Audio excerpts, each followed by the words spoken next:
The question of romanticizing a religious tradition in its assuming that it has an ecological perspective, which is helpful, is a very good caveat. I don't think in that sense we need to eliminate or erase any tradition from participating, whether it's a particular Buddhist group or a particular, say, evangelical Christian group who we assign a perspective to. What's more important, I think, is to ask, well, what are they doing? What is the particular group doing? For example, the Dalai Lama is an outspoken spiritual leader in this regard. What's happening on the ground in the Tibetan refugee communities in India? What type of 5-year plans do they have? What kind of environmental concerns do they have? These are, interesting research questions. So this is a wide open field. So when I talk about it as an academic field, once you begin to dig below the surface and enter into all of the differentiation that's there, it's very rich. And so Tzu Chi in Taiwan is a very good example of a tradition which on the surface, in terms of its Buddhist, it's an overtly Chan or Zen or meditational oriented tradition. Its organizational dynamics cause a question. Some people are very concerned about how Tzu Chi organizes itself and recruits new members. That, I think, is a very fair question.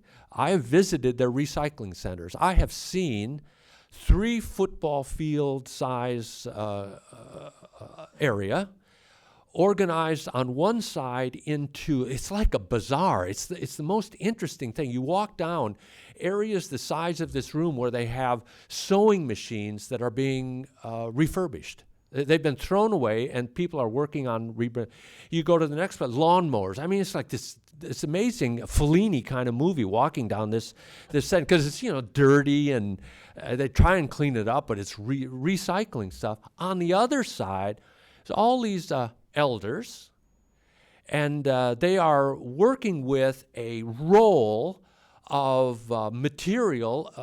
It's obviously come from a factory. I mean, it's 12 feet in size, in height, and it's 75 feet long, this material. And they're cutting it, and they're making sweaters, vests, hats, shirts.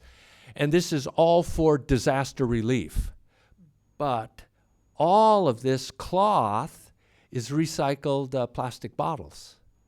And you see outside the high school students from the local high school who've come after school, and they're sorting all of the plastic that's coming into the white, green, all the colors.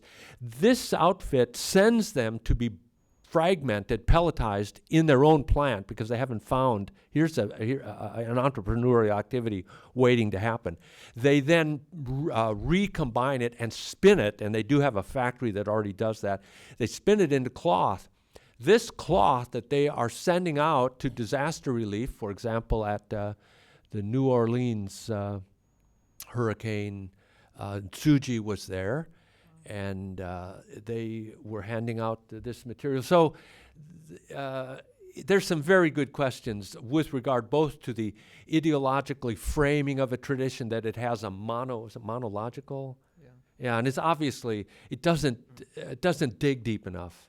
Maybe I could point out the way that you conducted your books on each religious tradition has a whole variety of scholars who are weighing in on that. So I think part of what you do, you have like it's a polyphonic approach to these traditions, so that it's not, you haven't presented the Buddhist take on ecology as this, right? It's because of the way your volumes are set up, it's already many perspectives. Yeah. And in addition to that, there was a turn that we made during the conferences from the very beginning, namely not simply religious scholars. And even that I didn't mention initially. We chose to work with scholars and very few religious leaders. There were some who were invited who showed already a concern for environmental activity. Many scholars who came had no overt interest in environmental issues with regard to their studies in religion, but we could see it, or others could see it, because we had experts in these fields advising us.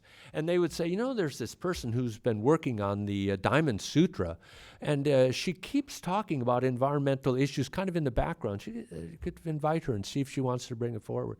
So within a tradition of plurality of voices, and then religious leaders, and then to turn towards scientists, environmental activists, policy people who are musical to religion. So an Islamic policy person who was aware of environmental issues in his or her country. Those were also, we would target some of those people to bring them along too. And they were incredibly helpful because they have on-the-ground resources.